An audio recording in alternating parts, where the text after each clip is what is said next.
सवाल जीएसटी से ध्यान रखिए कि जीएसटी जो भारत में लागू कब हुआ, 1 जुलाई 2017। ये मोस्ट इंपॉर्टेंट क्वेश्चन है, वेरी वेरी इंपॉर्टेंट, क्योंकि तारीख आजकल के एग्जाम में पूछते हैं। ये भी आपका महत्वपूर्ण सवाल है, ये भी आपका वेरी वेरी इंपॉर्टेंट सवाल है कि 101वां संविधान संशोधन का संबंध किससे है, तो ये भी आपका जीएसटी से है।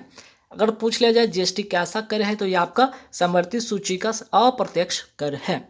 नेक्स्ट सवाल पे आते हैं, जीएसटी किस समिति की सिफारिश पर लागू हुआ, ये भी ध्यान रखिएगा। विजय केलकर समिति की सिफारिश पर ये लागू होता है, ये भी इम्पॉर्टेंट सवाल है। नेक्स्ट सवाल पे आते हैं, पत्तियों में मौजूद जो हरा रंग है, आप देखते होंगे हरा रंग, किस नाम से जाना जाता है इसे, तो क्लोरोफिल इसको कहा जाता है, या हिंदी में इसको पर्णहरित भी कहा जाता है। सवाल नंबर इसे दूसरा क्या बन सकता है कि ठीक है, आप क्लोरोफिल की बात कर रहे हैं, तो क्लोरोफिल में कौन सा धातु पाया जाता है, आंसर हो जाएगा मैग्नीशियम। मैग्नीशियम का अगर पूछ लिया जाए कि आपका परमाणु संख्या कितना होता है, 12 होता है। कौन से वर्ग में आते हैं, वर्ग 2 में, और आवर्त 3 में आते हैं ये पीरियोडिक टेबल में, ठीक है। पौधे में भोजन का निर्माण किस प्रक्रिया से होता है, महत्वपूर्ण सवाल है ये।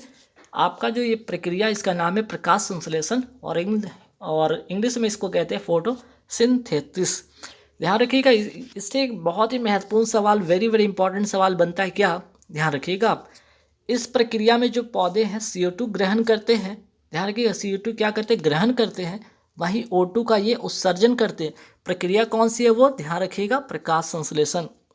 लेकिन सवाल आपको अगर ऐसे घुमा के पूछ दिया जाए, पौधे श्वसन प्रक्रिया, ठीक है, ये श्वसन प्रक्रिया में कौन सा गैस लेते हैं, तो जब श्वसन प्रक्रिया की बात आएगी तो ये O2 ग्रहण करते हैं और CO2 का उत्सर्जन करते हैं, ठीक है। श्वसन प्रक्रिया जैसे कि हम मानव करते सेम, इसी तरह से पौधे भी करते, बस प्रकाश संश्लेषण वाला ध्यान रखना है। आपका CO2 ग्रहण करते हैं और O2 का उत्सर्जन करते हैं।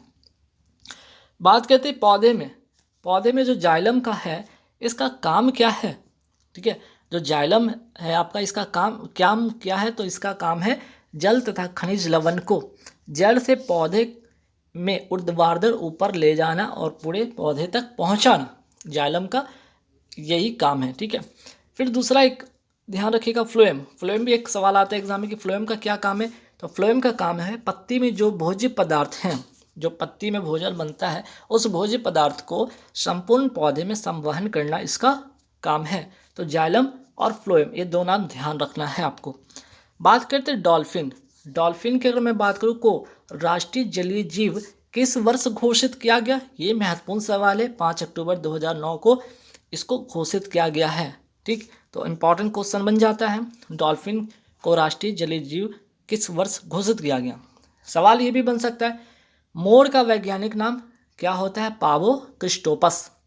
वही बात करते हैं डॉल्फिन से, अगर बात हो ही रही थी, डॉल्फिन रिसर्च सेंटर कहाँ स्थित है, पटना बिहार में स्थित है। और अगर बात कर लीजिए कि पहली बार राष्ट्रीय डॉल्फिन दिवस कब मनाया गया, 5 अक्टूबर को ही, लेकिन 2022 में, ठीक। चलिए, आर्किटेक्चर की जड़ने की तकनीक पिएट्रा ड्योरा जो है आपका, जिसको कहते हैं क्या, पिएट्रा ड्योरा का मतलब होता है अर्ध कीमती पत्थर। एक किस स्मारक में, जो ताजमहल आप देखे हैं, ताजमहल में कौन सी तकनीक इसमें यूज हुआ है, आपका पिएट्रा ड्योरा जिसे कहते हैं अर्ध कीमती पत्थर। तो सवाल ये भी बन सकता है, ताजमहल की अगर बात हुई है, तो ताजमहल को यूनेस्को के वर्ल्ड हेरिटेज में कब शामिल किया गया था, 1983 में शामिल किया गया था। वही बात करते हैं चार बाग शैली में निर्मित जो स्मारक है, हुमायूं का मकबरा, ठीक है। चार बाग शैली है, इसमें निर्मित स्मारक है हुमायूं का मकबरा। तो हुमायूं का मकबरा किस शैली में निर्मित है, चार बाग शैली में निर्मित है। ये है कहाँ, दिल्ली में। और बनाया था किसने इसको, गुलबदन बेगम ने बनवाया था। और 1983 में इसे यूनेस्को वर्ल्ड हेरिटेज साइट में इसे शामिल किया गया। नेक्स्ट सवाल पे आते हैं, एतमादुल्ला का मकबरा कहाँ स्थित है, आगरा, ठीक है, आगरा। और इसे नूरजहां ने बनवाया था, तथा ये भी जो है कौन सा तकनीक से बना है, पिएट्रा ड्योरा, जिसको भी मैंने बताया था क्या, अर्ध कीमती पत्थर जिसको कहा जाता है। सवाल जो है गेटवे ऑफ इंडिया, ये कहाँ स्थित है, तो ये आंसर हो जाएगा इसका मुंबई में। सवाल अगर आ जाए कि इंडिया गेट कहाँ है, तो दिल्ली में। देखिए सवाल बहुत ही आसान है, लेकिन एग्ज़ाम में कई बार ऐसा भी होगा कि आप इतने मीन्स कि आप एग्ज़ाम में क्या होता है, एग्ज़ाम के जो प्रेशर से कई बार ऐसे छोटे छोटे क्वेश्चन भी आप गलती कर बैठते हैं, जल्दीबाजी में पढ़ लेते हैं गेटवे ऑफ इंडिया और टिक करके आ जाते हैं दिल्ली, ठीक है। और वहीं इंडिया गेट को अगर पूछा जाए तो आप मुंबई टिक कर देते हो, तो ऐसे गलती नहीं करेंगे, ध्यान रखिएगा। जो चार मीनार है कहाँ पे, ये हैदराबाद में है। नमक का रासायनिक नाम क्या है, तो NaCl। NaCl को क्या कहते हैं, सोडियम क्लोराइड कहते हैं, ठीक। नेक्स्ट सवाल पे आते हैं कि सोडियम कार्बोनेट का सूत्र क्या है, तो Na2CO3 इंटू 10H2 इसका सूत्र है, और इसे धोने का सोडा या वॉशिंग पाउडर भी कहते हैं। सोडियम बाइकार्बोनेट का सूत्र क्या है, NaHCO3। लावनी जो है कौन से राज्य का लोक नृत्य है, तो फेस्टिवल और डांस, ध्यान रखिएगा, सवाल एग्जाम में पूछा जाता है, महाराष्ट्र का है। विदेशिया जट जाटनी या जट जाटिनवी के लिखा रहता है, झुमरी कहाँ का नृत्य है या डांस है, ये बिहार का डांस है। वही बात करते हैं कालबेलिया, ठीक है, वही बात करते हैं कालबेलिया गिंदर घूमर कहाँ का नृत्य है, ये आपका राजस्थान का डांस है। तो इसमें भी कालबेलिया जो है मोस्ट इंपॉर्टेंट क्वेश्चन, और कई बार एग्जाम में पूछा भी गया, वेरी वेरी इंपॉर्टेंट क्वेश्चन है ये। पुस्तक इंडिया जो है 2020 turning point wings of fire ignited mind किसकी लिखी पुस्तक है, ये सारे के सारे जो लिखी पुस्तक है APJ अब्दुल कलाम के द्वारा लिखी गई पुस्तक है। भारत के पहले शिक्षा मंत्री कौन थे, ध्यान रखिएगा, मौलाना अबुल कलाम आज़ाद पहले शिक्षा मंत्री थे भारत के। इंडिया विंस फ्रीडम किसकी लिखी पुस्तक है, मौलाना अबुल कलाम आज़ाद की लिखी पुस्तक है। भारत में कुल कितने शास्त्रीय डांस है या नृत्य हैं, आंसर हो जाएगा यहाँ पे 8, और इन 8 शास्त्रीय डांस का यहाँ पे नाम एक बार देख लीजिए क्या है। भरतनाट्यम कहाँ का है, तमिलनाडु का है। आपका कुचिपुड़ी आपका आंध्र प्रदेश का है। कथक आपका जो है उत्तर प्रदेश का है या उत्तर भारत में ये तो डांस फेमस है। मोहिनी अट्टम जो है केरल का है। कथकली ये भी आपका केरल का है, तो ये दोनों जो है आपका केरल का है। सत्रिया है असम का है, ये वेरी वेरी इंपॉर्टेंट क्वेश्चन है एग्जाम पॉइंट ऑफ व्यू से। मणिपुरी मणिपुर का है। ओडिसी ओडिशा का है, ठीक है। चलिए आगे बढ़ते हैं। इंग्लिश चैनल को तैर कर पार करने वाली पहली भारतीय महिला कौन है, आरती साहा। वही सवाल अगर ऐसा पूछ लिया जाए, इंग्लिश चैनल तैर कर पार करने वाले पहले जो है भारतीय पुरुष कौन है, तो आंसर हो जाएगा मिहिर सेन। नेक्स्ट सवाल पे आते हैं कि अरावली की पहाड़ियाँ से कौन सी नदी निकलती है, आंसर हो जाएगा लूनी नदी। कच्छ की रण में, ठीक है, कच्छ की रण में गुजरात में ये विलुप्त हो जाती है, ध्यान रखिएगा। अरावली की सबसे ऊंची चोटी का नाम क्या है, गुरु शिखर। ये है कहाँ, माउंट आबू राजस्थान में स्थित है। सतपुरा पर्वत श्रेणी की सबसे ऊंची चोटी कौन सी है, धूपगढ़। ये है कहाँ, मध्य प्रदेश में। नीलगिरी पहाड़ी की सबसे ऊंची चोटी का नाम क्या है, डोडा बेट्टा, और ये कहाँ है, आपके तमिलनाडु में। और अगर बात कर लिया जाए ये डोडा बेट्टा या नीलगिरी की पहाड़ी की अगर ये बात की जा रही है, तो यहाँ पे कौन सी जनजाति पाई जाती है, टोडा जनजाति यहीं पे पाई जाती है। पश्चिमी घाट तथा पूर्वी घाट आपस में कहाँ मिलते हैं, नीलगिरी की पहाड़ी में मिलते हैं। मैकाल पर्वत की सबसे ऊंची चोटी कौन सी है, अमरकंटक की पहाड़ी है कहाँ पे, छत्तीसगढ़ में। अमरकंटक की पहाड़ी से कौन सी नदी निकलती है, नर्मदा तथा सोन नदी जो है दोनों यहीं से निकलती है। बात करते हैं धुआंधार जलप्रपात किस नदी पर है, नर्मदा नदी पर, है कहाँ, मध्य प्रदेश में। वही बात करते ओंकारेश्वर बांध किस नदी पर है, ये भी नर्मदा नदी पर है, और है कहाँ पे, मध्य प्रदेश में। सरदार सरोवर बांध किस नदी पर है, ये भी नर्मदा नदी पर है, और ये है कहाँ, लेकिन ये है गुजरात में। नर्मदा तथा ताप्ती नदी किस ओर बहती है, तो ये पश्चिम की ओर बहने वाली नदियाँ हैं और अरब सागर में गिरती हैं, ठीक है। ये दो नाम जरूर ध्यान रखिएगा, नर्मदा तथा ताप्ती पश्चिम की ओर बहती है, ध्यान रखिएगा, पश्चिम की ओर बहती है और अरब सागर में आकर गिरती हैं। चलिए नेक्स्ट सवाल पे थे, भारतीय अर्थव्यवस्था का प्राथमिक क्षेत्र कौन सा है, तो कृषि, पशुपालन और मत्स्य क्षेत्र, ये तीनों नाम ध्यान रखिएगा आपके जो है प्राथमिक क्षेत्र के अंतर्गत आते हैं, ठीक है। वहीं द्वितीय क्षेत्र भारतीय अर्थव्यवस्था का कौन सा है, तो आपका उद्योग हो जाएगा। वहीं जो है तीसरा या तृतीय क्षेत्र कौन सा है, आपका सेवा हो जाएगा करेक्ट इसका आंसर। अगर बात कर लिया जाए कि सर्वश्रेष्ठ लॉ इसके क्या कहलाता है, मैग्नेटाइट, इसका सूत्र होता है Fe3O4 होता है। लेकिन सवाल अगर आपसे ये पूछ लिया जाए भारत में सर्वाधिक पाया जाने वाला लौह अयस्क कौन सा है, आंसर हो जाएगा हेमाटाइट, और इसका जो सूत्र होता है Fe2O3।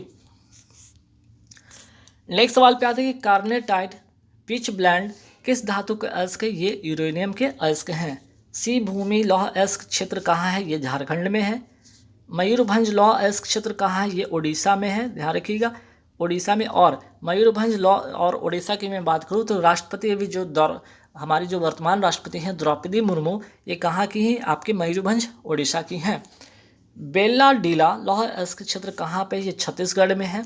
वहीं रानीगंज कोयला क्षेत्र किस लिए प्रसिद्ध, कहाँ ये प्रसिद्ध है, ये कहाँ की फेमस है, तो ये पश्चिम बंगाल की फेमस है रानीगंज कोयला क्षेत्र। थोरियम जो कि अयस्क है किसका, मोनोजाइट का अयस्क, थोरियम का प्रचुर भंडार कहाँ पाया जाता है, केरल में। बेस्टिल जेल या फिर बास्तिल का कलादुर्ग, ठीक है, बास्तिल कलादुर्ग पर जनता के हमले से कौन सी घटना को जन्म दिया, ठीक है, ये घटना जो ये हमला कौन सी घटना को जन्म दिया था, फ्रांस की क्रांति को जन्म देने वाला था ये बेस्टिल जेल या फिर बास्तिल कलादुर्ग पर जनता के हमले को, ठीक है। तो सवाल ये भी बन सकता है कि फ्रांस की क्रांति किसके विरोध में हुआ था, लुई 16वां के विरोध में हुआ था, कब, 1789 में। तो बेस्टिल जेल फ्रांस की क्रांति का कारण बनता है, ध्यान रखिएगा। समानता स्वतंत्रता, ठीक है, समानता स्वतंत्रता तथा बंधुत्व, ठीक है, का नारा भारत ने कहाँ से लिया है, फ्रांस की क्रांति से ही लिया था। नेक्स्ट सवाल पे आते हैं कि बोल्शेविक क्रांति जिसे कहते हैं रूस की क्रांति भी कहा जाता है, कब हुआ था, 1917 में, और किसके द्वारा, लेनिन के द्वारा। सोवियत संघ का विघटन किसके समय होता है, मिखाइल गोर्बाचेव के समय होता है, और कब होता है, 1991 में। और इसलिए इंपॉर्टेंट बन जाता है कि इनका हाल ही में अभी क्या हुआ, निधन हुआ है, ठीक है। डीएनए का फुल फॉर्म क्या होता है, डीऑक्सीराइबोज न्यूक्लिक एसिड होता है। डीएनए का द्विकुंडली, ठीक है, द्विकुंडलित मॉडल जो है, या जिसे कहते हैं हम लोग हेलिक्स मॉडल भी कहते हैं, किसने दिया था, वाटसन तथा क्रिक ने दिया था। डीएनए किसका बहुलक है, न्यूक्लियोटाइड का ये बहुलक है। नेक्स्ट सवाल पे आते हैं कि डीएनए में नाइट्रोजन क्षारक के रूप में क्या होता है, एडेनिन होता है, ग्वानिन होता है, साइटोसिन होता है और थाइमिन होता है, ध्यान रखिएगा। वही आरएनए में नाइट्रोजन क्षारक के रूप में क्या होता है, एडेनिन होता है, ग्वानिन होता है, साइटोसिन होता है और यूरोसिल होता है, ठीक है। नेक्स्ट सवाल पे आते हैं कि 1920 में भारतीय राष्ट्रीय कांग्रेस की बैठक कहाँ हुई थी, तो ध्यान रखिएगा नागपुर में होता है। इसकी अध्यक्षता विजय राघवाचार्य ने किया था। और क्यों ये 1920 वाला ही क्यों इंपॉर्टेंट बन जाता है, क्योंकि इसी अधिवेशन में असहयोग आंदोलन प्रस्ताव पारित हुआ था, इसलिए सवाल बन जाता है इंपॉर्टेंट, क्योंकि इसी अधिवेशन में असहयोग आंदोलन प्रस्ताव पारित हुआ था। और अगर पूछ लिया जाए कि इस समय वायसराय कौन था, तो जेम्स फोर्ड था, ठीक है। नेक्स्ट सवाल पे कि चौरी चौरा घटना कब होती है, फरवरी 1922 में होती है, गोरखपुर जिले, उत्तर प्रदेश, ठीक है, उत्तर प्रदेश। और इसी घटना के बाद असहयोग आंदोलन जो है स्थगित कर दिया गया। अगर सवाल पूछा जाए कि नीरी का फुल फॉर्म क्या है, या नीरी कहाँ स्थित है, तो आंसर तो हो जाएगा नागपुर। इसका फुल फॉर्म होगा national environment engineering research institute, ठीक। चलिए, लाइट ऑफ एशिया या एशिया की ज्योति किसे कहा जाता है, महात्मा बुद्ध या भगवान बुद्ध को कहा जाता है। लाइट ऑफ एशिया किसकी लिखी पुस्तक है, ये भी ध्यान रखिएगा, जयराम रमेश के द्वारा ये लिखी पुस्तक है। रामकृष्ण मिशन की स्थापना कब होती है, 1897 में होती है, और किसके द्वारा होती है, स्वामी विवेकानंद जी के द्वारा। तो प्रबुद्ध भारत जो पत्रिका है, ये किसकी पत्रिका थी, स्वामी विवेकानंद जी की पत्रिका थी। हिंद स्वराज किसकी लिखी पुस्तक थी, महात्मा गांधी की लिखी पुस्तक थी। हड्डियों का अध्ययन क्या कहलाता है, ऑस्टियोलॉजी कहलाता है। वयस्क मनुष्य में कुल कितनी हड्डियां होती है, 206 होती है। वहीं नवजात शिशु में कुल कितनी हड्डी होती है, 300 होती है। मानव शरीर की सबसे लंबी हड्डी का नाम क्या है, फीमर, ठीक है, और ये कहाँ की हड्डी है, जांघ की हड्डी है। वही बात करते हैं मानव शरीर की सबसे छोटी हड्डी, लंबी तो हो गई फीमर, ठीक है। स्टेपिज हो गया, सबसे छोटी हड्डी कहाँ की है, कान की हड्डी है। जबड़े की हड्डी को क्या कहा जाता है, मैंडिबल कहा जाता है। इंपॉर्टेंट क्वेश्चन है, ध्यान रखिएगा। श्रीलंका में गृह युद्ध कब समाप्त होता है, ये समाप्त होता है 2009 में, चलता है 1989 से 2009 तक। और LTTE liberation tiger of Tamil Eelam की समाप्त होने पर यहाँ ये गृह युद्ध समाप्त होता है। मित्र शक्ति श्रीलंका जो युद्ध अभ्यास है, मित्र शक्ति श्रीलंका अलग अलग जो युद्ध अभ्यास की बात हो रही है, इन दोनों जो होता है, ये दोनों अभ्यास जो है किन दो देशों के बीच में होता है? भारत और श्रीलंका के बीच में होता है। भारत और श्रीलंका के बीच कौन सी जल संधि है? पाक जल संधि है, ध्यान रखना आपको। लड़ो तथा भागो या इमरजेंसी हार्मोन किससे निकलता है? एड्रिनल ग्लैंड से निकलता है। जैविक घड़ी या इसको कहते हैं बायोलॉजिकल क्लॉक, किस घड़ी को कहा जाता है? यहाँ पे लिखिएगा, किस ग्रंथि को कहा जाता है? तो पीनियल ग्रंथि को कहा जाता है। ठीक है, नेक्स्ट सवाल पे आते हैं कि जनसंख्या की दृष्टि से भारत का सबसे बड़ा राज्य कौन सा है? उत्तर प्रदेश है।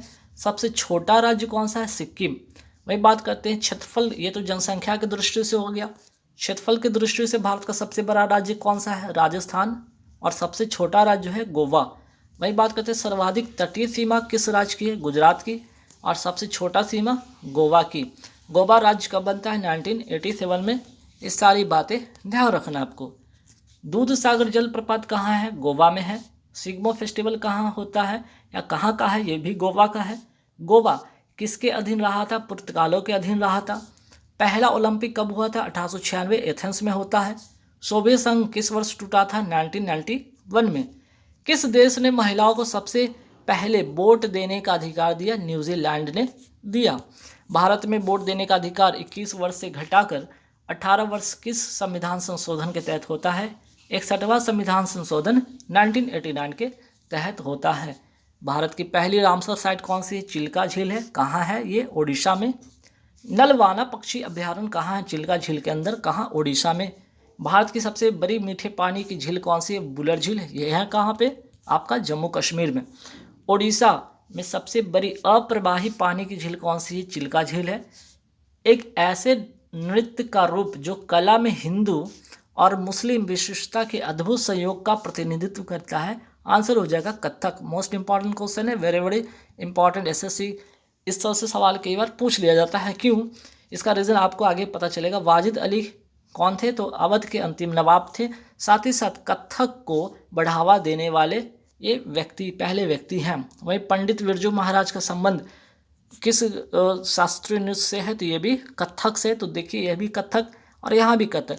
लेकिन ये जो वाजिद अली थे ये मुस्लिम थे और ये पंडित बिरजू महाराज क्या थे? हिंदू थे।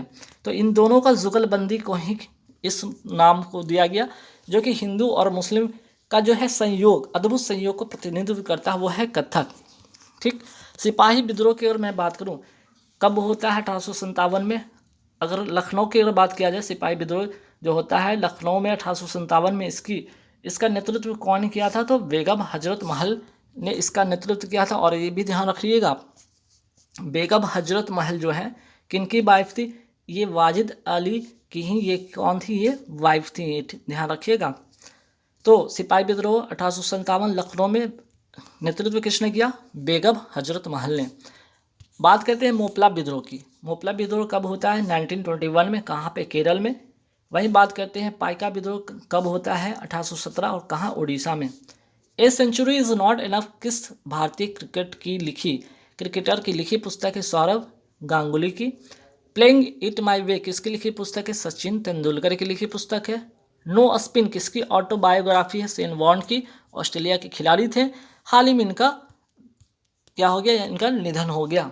विलीव किसकी ऑटोबायोग्राफी? सुरेश राणा की है। राष्ट्रीय ग्रामीण रोजगार गारंटी अधिनियम कब पारित होता है?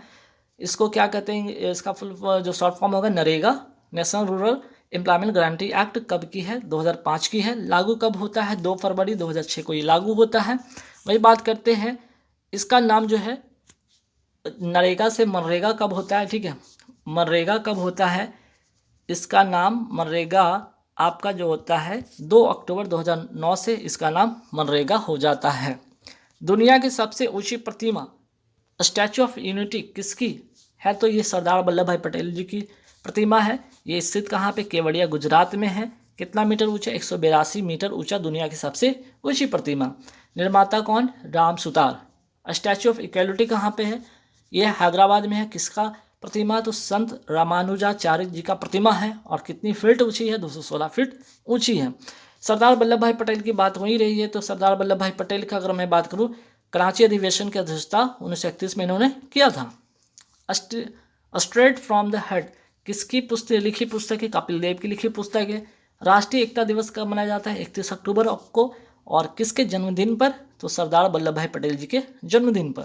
त्रिस्तरीय पंचायती प्रणाली की अगर मैं बात करूं, मोस्ट इंपॉर्टेंट क्वेश्चन है, वेरी वेरी इंपॉर्टेंट क्वेश्चन है।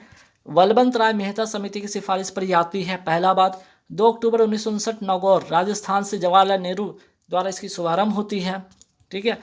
त्रिस्तरीय पंचायती जो प्रणाली है कितने स्तर की है? 3 स्तर की है। ठीक है, एक तो जिला स्तर, दूसरा पंचायत समिति और तीसरा ग्राम पंचायत। फिर आगे बढ़ते, बलवंत राय मेहता समिति का गठन कब होता है? 1957 को। अशोक मेहता समिति का गठन होता है 1977 को। इनका अगर बात करें तो ये द्विस्तरीय पंचायती राज व्यवस्था पर आधारित था। लक्ष्मीमल सिंघवी समिति कब की? 1987 की है। और पंचायती राज व्यवस्था को संवैधानिक दर्जा की मांग इन्होंने किया था। पीके थुंगनु समिति ये कब की है? 1989 की है।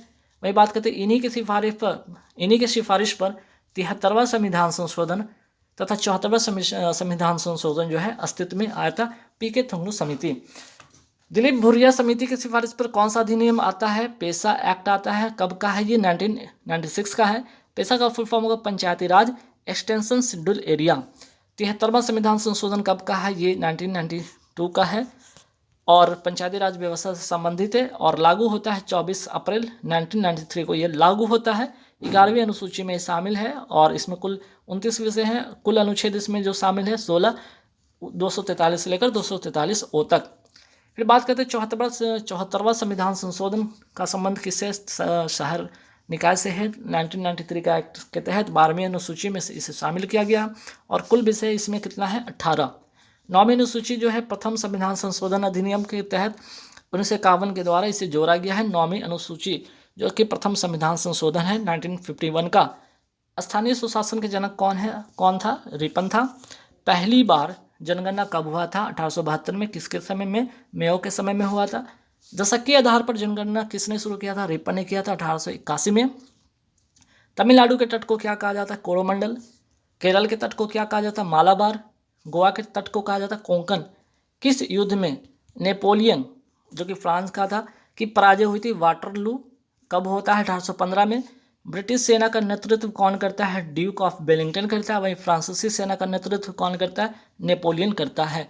जहाँ पे नेपोलियन की क्या होती है? पराजय होती है, अंग्रेज यहाँ पे जीत जाते हैं। भारत का नेपोलियन किसे कहा जाता है? समुद्रगुप्त को कहा जाता है। किस रक्त ग्रुप वाले व्यक्ति को यूनिवर्सल डोनर कहा जाता है? ओ निगेटिव वाले को। किस रक्त ग्रुप वाले व्यक्ति को यूनिवर्सल रिसेप्टर कहा जाता है? एबी पॉजिटिव वाले को। नेक्स्ट सवाल पे आते हैं कि ब्लड ग्रुप की खोज किसने किया था? लैंड स्टीनर ने किया था। वही बात करते हैं ब्लड का जो पीएच मान होता है वो क्या होता है? 7.4 होता है। ये लगभग क्या होता है? क्षारीय होता है। तो ब्लड ग्रुप का जो है आपका होगा लैंड स्टीनर। ठीक है। और ब्लड सर्कुलेशन का विलियम हार्ले। प्रयाग या इलाहाबाद प्रशस्ति लेख की रचना किसने किया था? हरिसेन ने किया था। समुद्रगुप्त के दरबारी कवि थे हरिसेन, ध्यान रखना है आपको। समुद्रगुप्त का उत्तराधिकारी कौन हुआ? चंद्रगुप्त द्वितीय होता है। किस विजय के उपलक्ष्य में चंद्रगुप्त द्वितीय ने चांदी के सिक्के चलाए थे? शकों पर विजय के उपलक्ष्य में। योजना आयोग का गठन कब होता है? 15 मार्च 1950 को होता है और इसके जगह पे ही आता है क्या? योजना के जगह पे आता है नीति आयोग। इसकी गठन होती है 1 जनवरी 2015 को। इसका फुल फॉर्म क्या होता है? National institution for transforming India होता है। निर्वाचन आयोग की स्थापना कब होती है? 25 जनवरी 1950 को होती है। पंचायती राज दिवस कब मनाया जाता है? 24 अप्रैल को। राष्ट्रीय मतदाता दिवस मनाया जाता है 25 जनवरी को। ठीक है। फिर बात करते हैं नीति आयोग के पहले उपाध्यक्ष कौन थे? अरविंद पनगड़िया थे पहले उपाध्यक्ष। नीति आयोग के पहले सीईओ कौन थे? सिंधु खुल्लर। ठीक है, सिंधु खुल्लर नाम ठीक कर लीजिएगा। अमीबा तथा जीवाणु कैसे जीव है? ये दोनों एक कोषीय जीव है। भारत की कुल समुद्री सीमा कितनी? 7,516 किलोमीटर लगभग। भारत की कुल स्थलीय सीमा, ये तो समुद्री सीमा हो गया, स्थलीय जो सीमा है 15,200 किलोमीटर के लगभग में है। MiG-21 का उड़ान भरने वाली पहले भारतीय वायुसेना अधिकारी कौन बनी? तो आपका नाम हो जाएगा अवनी चतुर्वेदी।